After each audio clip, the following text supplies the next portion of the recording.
জয় হিন্দ, জয় Bharat. Dear viewers, আপনারা অবগত আছেন যে নির্বাচন কমিশনের নোটিফিকেশন নম্বর 23 ERS ভলিউম নম্বর 2 তারিখ 27 অক্টোবর 2025 অনুযায়ী পশ্চিমবঙ্গে এখন SIR বা স্পেশাল ইন্টেন্সিভ রিভিশন চলছে।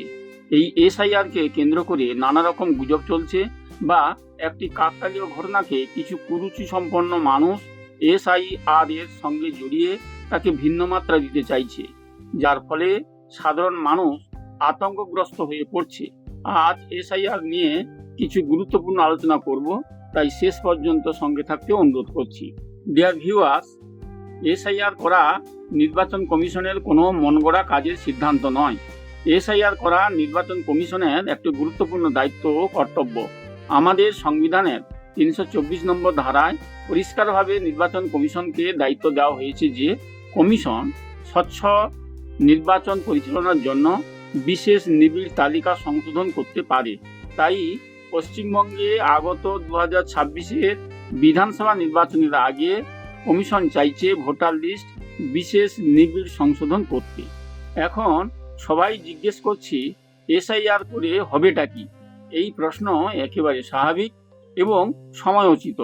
এখন নির্বাচন কমিশন 27 অক্টোবর 2025 তারিখে যে নোটিফিকেশন বের করেছে, সেখানে রিভিশনের বিভিন্ন পর্যায়, নির্ঘণ্ট এবং উদ্দেশ্য বিস্তারিতভাবে উল্লেখ করা হয়েছে। এই নোটিফিকেশনে যা বলা হয়েছে তাতে SIR এর উদ্দেশ্য সম্পর্কিত প্রয়োজনীয় অংশটুকু সারাংশ এখানে আলোচনা করা হলো। যেমন SIR করে ভোটার লিস্ট আপডেট করা এবং পুরনো ভোটারদের তথ্য যাচাই করা। SIR করলে মৃত ও ভুয়ো ভোটারদের নাম বাদ দিয়ে একটি পরিচ্ছন্ন ভোটার তালিকা প্রস্তুত করা, যার ফলে নির্বাচন প্রক্রিয়া অনেকটা স্বচ্ছ ও অবাধ হবে।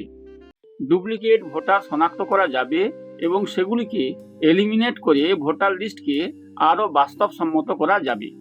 বিগত 20-25 বছর ধরে অনেক বিদেশি ভারতে বৈধ বা অবৈধভাবে এসে আর ফেরত যাননি। তারা এদেশে দিব্যি থাকছেন এবং এদেশে সম্পদ ভোগ করছেন। সেই বিদেশিদের ভোটার লিস্ট থেকে বাদ দিয়ে তালিকাকে আরও স্বাস্থ্যকর করার উদ্যোগ নেওয়া হচ্ছে। মোদ্দা কথা হলো, SIR এর দ্বারা ভোটার লিস্টের যত কালিমা আছে তা দূর করার চেষ্টা করা। ইতিমধ্যে নির্বাচন কমিশন SIR এর দিনক্ষণ ঘোষণা করেছে এবং কিভাবে এই তথ্য যাচাই করা হবে তার নির্দেশাবলী ভোটারদের জানিয়েছে।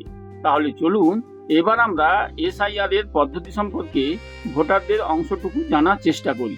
ডিয়ার ভিউয়ার্স, এর আগে 2002 খ্রিস্টাব্দে পশ্চিমবঙ্গে SIR হয়েছিল। তাই 2002 সালের ভোটার লিস্টকে ধ্রুবক ধরে কমিশন SIR পরিচালনা করবেন। নির্বাচন কমিশন SIR এর পদ্ধতি সম্পর্কে বিস্তারিতভাবে বলেছেন। এখানে খুবই সংক্ষিপ্ত এবং গুরুত্বপূর্ণ অংশটুকু আলোচনা করা হলো। নির্বাচন কমিশন SIR এর জন্য যে পদ্ধতির কথা বলেছেন তাতে বলা হয়েছে যে প্রত্যেক বাড়িতে বুথ লেভেল অফিসার বা BLOরা যাবেন এবং একটি ফর্ম উনি পূরণ করতে দেবেন। এই ফর্মকে বলা হচ্ছে এনুমারেশন ফর্ম বা সংক্ষেপে EF ফর্ম। এই ফর্মের কিছুটা অংশ আগে থেকে পূরণ করা থাকবে এবং বাকিটা আপনাকে পূরণ করতে হবে। ফর্ম পূরণ করার জন্য আপনাকে BLOরা সাহায্য করবেন। এই ফর্মের সঙ্গে BLOরা আপনাকে কিছু নথি চাইবেন এবং সেগুলি প্রত্যেক ভোটারকে দিতেই হবে। এখন সেই গুরুত্বপূর্ণ নথিগুলি আলোচনা করছি, যা আপনারা সংগ্রহ করে রাখলে উপকার পাবেন। চলুন SIR এর জন্য কি কি লাগছে একটু বুঝে নিই। 1. যদি আপনার নাম 2002 ও 2025-এর ভোটার লিস্টে থাকে, তাহলে আপনি একটি EF ফর্ম পূরণ করবেন এবং সঙ্গে দেবেন 2002-এর ভোটার লিস্টে আপনার থাকা নামের পৃষ্ঠার জেরক্স ও 1 কপি রঙিন ফটো। 2. যদি আপনার জন্ম 1 জুলাই 1987 এর আগে হয় এবং 2002 সালের ভোটার লিস্টে আপনার নাম যদি না থাকে, তাহলে আপনি একটি EF ফর্ম পূরণ করবেন এবং সঙ্গে দেবেন আপনার বাবা এবং মায়ের 2002 সালের ভোটার লিস্টের জেরক্স কপি, একটি নির্ভরযোগ্য নথি যার দ্বারা পিতামাতার লিঙ্ক প্রমাণ করা যায় এবং একটি রঙিন ফটো। 3. যদি আপনার জন্ম 1 জুলাই 1987 সাল থেকে 2রা ডিসেম্বর 2004 সালের মধ্যে হয়, তাহলে আপনি একটি ফর্ম পূরণ করবেন এবং সঙ্গে দেবেন 2002 সালের পিতামাতার ভোটার লিস্টের জেরক্স, একটি নির্ভরযোগ্য নথি যার দ্বারা পিতামাতার লিঙ্ক প্রমাণ হয় এবং 1 কপি রঙিন ফটো। 4. আপনার জন্ম যদি 2রা ডিসেম্বর 2004 এর পরে হয় তবে আপনি একটি ফর্ম পূরণ করবেন, সঙ্গে দেবেন পিতামাতার 2002 এর ভোটার লিস্টের জেরক্স, একটি নির্ভরযোগ্য নথি যার দ্বারা পিতামাতার লিঙ্ক প্রমাণিত হয়, আর লাগবে 1 কপি রঙিন ফটো। 5.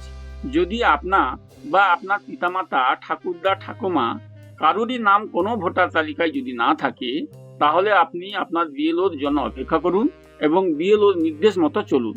যে নির্ভরযোগ্য নথির দ্বারা পিতামাতার লিঙ্ক প্রমাণিত হবে তার একটি তালিকা বলছি, একটু মন দিয়ে শুনবেন। নির্ভরযোগ্য নথিগুলো হলো: 1.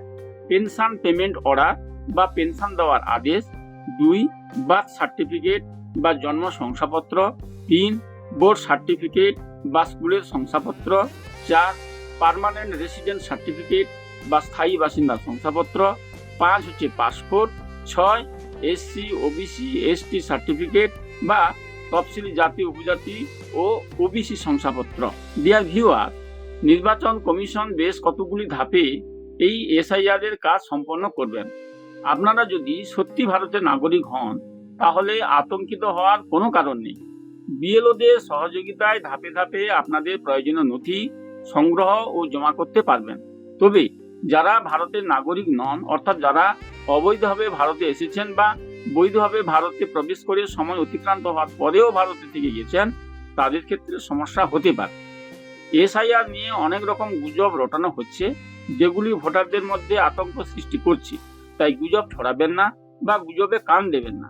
এর আগে অনেক সরকারি অধ্যাদেশে অনেক রকম গুজব ছড়িয়েছিল, সেগুলিকে আপনারা যেমন পাত্তা দেননি, এবারেও এসআইআর নিয়ে যদি কোনো গুজব শোনেন তাহলে তাকেও পাত্তা দেবেন না। ডিয়ার ভিউয়ার্স, আপনারা আমার এই ভিডিও দেখে মোটামুটি এসআইআর নিয়ে একটু ধারণা লাভ করতে পারবেন। তবে আমার এই ভিডিওতে দেওয়া তথ্য ভিডিও আপলোড করার সময় পর্যন্ত সঠিক, কিন্তু পরে আমার দেওয়া তথ্য পরিবর্তিত হতে পারে, কারণ পশ্চিমবঙ্গের অনেক দল নির্বাচন কমিশনের কাছে এসআইআর নিয়ে নানা রকম দাবি জানাচ্ছে। ফলে কোনো একটি দাবিকে কমিশন মেনে নিলে আমার দেওয়া তথ্যের পরিবর্তন হতে পারে। তাই আমার অনুরোধ, আপনারা বিএলওর সঙ্গে যোগাযোগ রাখুন, তিনিই আপনাকে সঠিক তথ্য দিয়ে সাহায্য করতে পারবেন। আজ তাহলে এই পর্যন্ত। ভিডিওটি শেষ পর্যন্ত দেখার জন্য ধন্যবাদ। ভিডিওটি ভালো লাগলে লাইক, কমেন্ট, শেয়ার করতে কৃপণতা করবেন না। এই রকম তথ্যবহুল ভিডিও পেতে চাইলে চ্যানেলটি সাবস্ক্রাইব করতে ভুলবেন না। বিদায় নিচ্ছি। নমস্কার। জয় হিন্দ, জয় ভারত।